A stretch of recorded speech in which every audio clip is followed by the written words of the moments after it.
Hey guys, Akhtar Khan here, back in London, and in this video, I'm going to share with you 3 ways to de-risk or take the risks out of buying business. It's a question I get asked a lot, time and time again, from students inside my academy that are learning how to buy businesses, and also people through social media. Like, isn't buying businesses risky? Well, it can be if you do it the wrong way. But what I'm going to do is I'm going to show you 3 strategies that you can employ. So I want you to stay through to the very, very end of this video so I can share with you, and I'm going to break it down step by step what you need to do, why you do it, how you do it, and what if. What if you do it and what if you don't do it? Okay. So stay through to the very end so I can give you that so you can de-risk things and actually make buying businesses safe as well as profitable. So for those of you who don't know me, I've been an entrepreneur for 30 years. I had 20 years as a successful property entrepreneur. I've done over 208 property transactions. And in the last few years, I've been involved in buying M&A businesses, currently growing a portfolio of property related business with my business partners. I'm also the author of The Code of Reaching Excellence, which is a mindset success manual and a process, if you like, it's a blueprint for success in entrepreneurship. And I'm also the founder of the Reaching Excellence Wealth Academy. Now, it's my personal mission to help every man, every woman who wants to be able to build wealth so they can become financially free and to be able to live their dream life. Now, the reason I'm sharing this video is number one, I've got a lot of people ask me about how to de-risk businesses. A lot of people want to go out and buy businesses. It's obviously very new, it's very attractive, especially when you compare it to property, but it's also very daunting and scary when you don't know what the pitfalls can be. So sometimes the unknown and the unfamiliar can create that fear and uncertainty in us. So that's one of the things I want to do, and I want to address that for other people. But I also can tell you from my own experiences when I started out, there's 2 big mindset blocks that I had around buying businesses. The first one was like, how am I going to run another business? Because I was already busy running a business. But then also, what are the risks of taking on a business that perhaps someone else has owned? Because you don't know, are there any skeletons in the closet? Is there anything that's going to come back and bite you on the bum? Okay. So let's go through this and let's dive straight into this. Okay. So the first thing you want to do is the first way you can de-risk by buying a business is by how you structure paying for the business.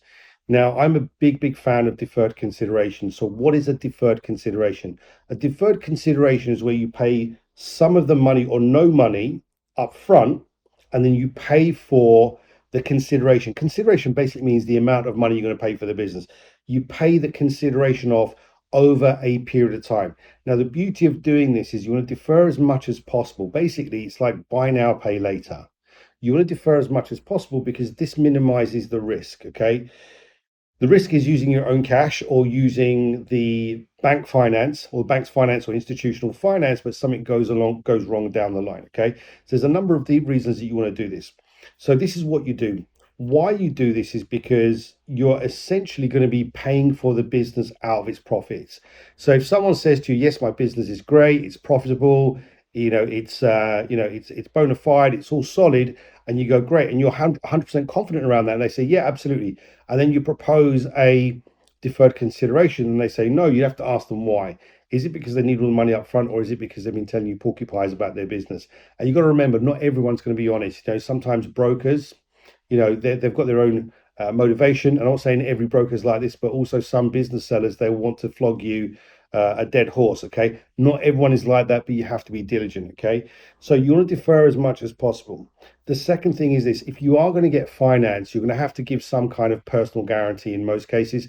Sometimes you might need to give collateral, which is, a risk. It's a risk in and of itself because you might have to put security against your main residence, your home, or other properties that you've got. There's a big risk there. If anything goes belly up or it goes wrong, then the problem is you could potentially lose your house. Now, no one really wants to do that, which is why you want to be deferring stuff as much as possible. Okay.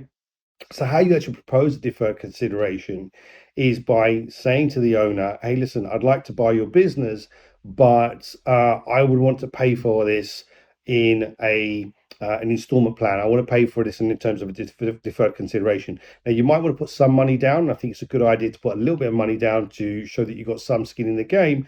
But in some cases, you can put no money down.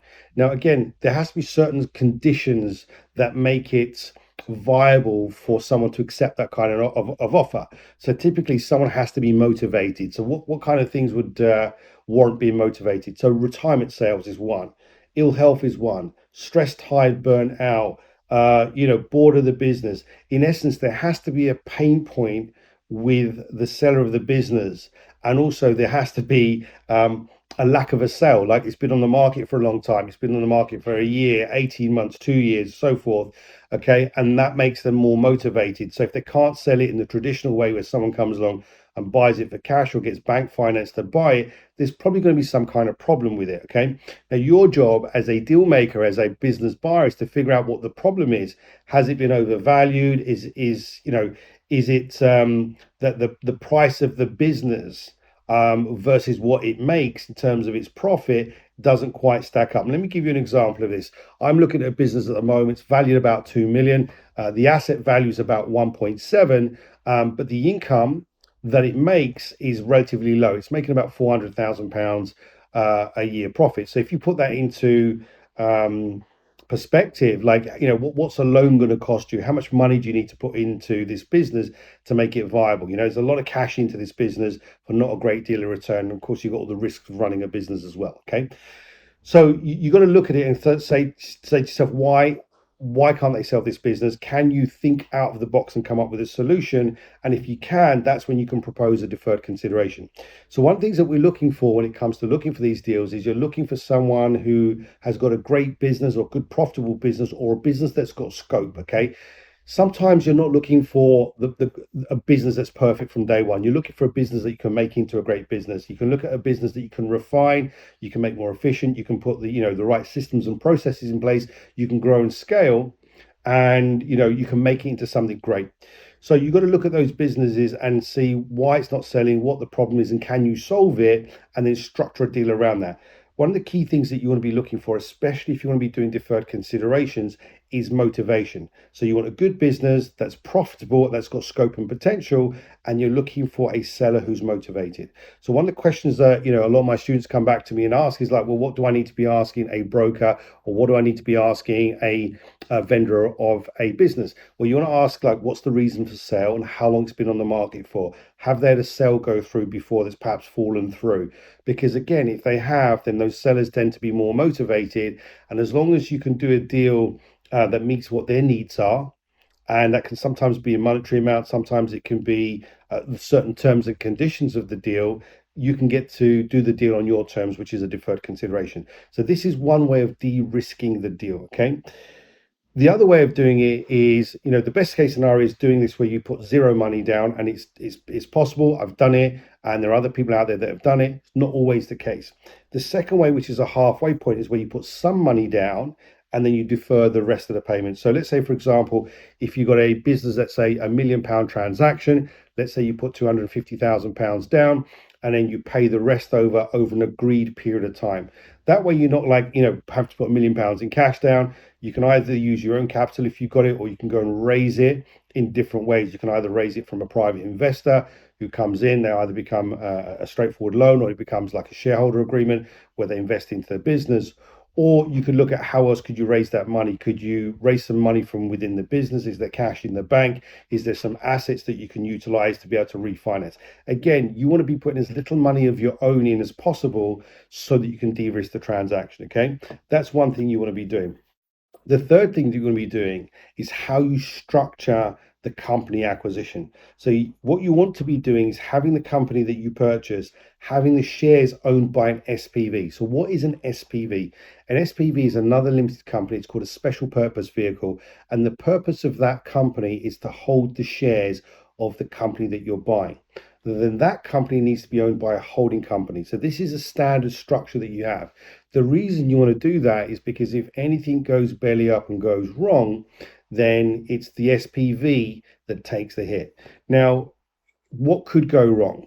So one of the things that could happen is that, if you've got a business and there's some skeleton from the past that comes out, there's something in the closet that you didn't know about, something the owner didn't disclose, some problem that happened back in the past that comes to bite you on the bum, your liability is limited. Okay, so this is why you want to have that SPV. That's a safe structure of doing things. So company that you've purchased, shares held by the SPV, and that SPV owned by a holding company. It gives you that degree of protection. So these are three ways that you can utilize to be able to buy businesses safely and to make sure that you can minimize your risk from an acquisition point of view and a financial point of view, but also minimize your risk from a liability point of view.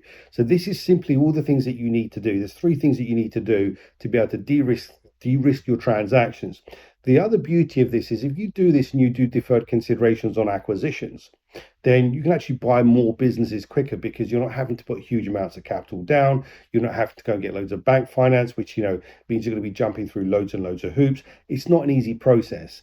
You will find vendors out there that are motivated. You will find businesses for sale that have been on the market for a long time. There can be a number of reasons. It could be that the sales are low. It could be that the business isn't really a business because the operator is the owner. If you take them out of the business, the whole thing falls apart. And you have to factor in what the cost is of replacing someone, and the figures don't work. Okay. Sometimes it's because the businesses have been overvalued. We've seen businesses for sale that have been valued at 5, 6, 7 times EBITDA. I don't know where they come up with those formulas from, but I know what I'm willing to pay, and it's not that much. It's typically 2 times EBITDA, 2 times profit that I'm willing to pay, plus any asset value. So this is, again, it comes down to negotiation. And one of my students in the academy is looking at a deal at the moment where it looked like a good deal, and I said, okay, how much are they asking for it? And she said they're being vague. The broker's being vague about the price. It's offers in the region. Sorry, offers invited. Yeah. And they gave us no idea. They said, oh, they came back to us in the end when we pushed them, and they said offers in the region of 5 times EBITDA. And I'm like, it doesn't work. Like, why would you pay that when you work out what the cost of acquisition is versus what the profit is? How long is it going to take you to pay that business back and make a profit versus what are the risks? And this is another thing, you've got to do your due diligence. Okay, when you are doing your due diligence, you need to come up with a checklist. And again, there's a previous video that I've got, you can check it out in the playlist, where you go through a process of making sure that you're comfortable with the deal. Okay, you're comfortable with the deal, but at that point, once you're comfortable, you need to pass that deal on to your power team to be able to get them to look over it. So get your accountant to look over it, get your lawyers to check over everything to make sure everything is squeaky clean. Okay, this is how you de-risk these transactions and make them safer for you to do. Okay, that way you can enjoy the business, enjoy the profits, sleep at night, and again, you can grow a portfolio so you can go out there, build wealth, become financially free, and live your dream life. So guys, I hope you found this video was useful. Let me know in the question section below if you've got any other questions or comments around this stuff. If you haven't already, go and like and subscribe.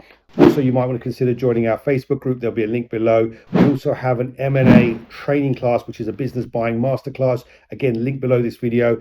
And also, if you go and watch that training class, there's an opportunity to have a strategy call with one of my team members. They're all fully trained. They all know the same as what I do. They can help you to look at where you are now, where you want to be. They can put a game plan together for you if that's something of interest to you. Okay.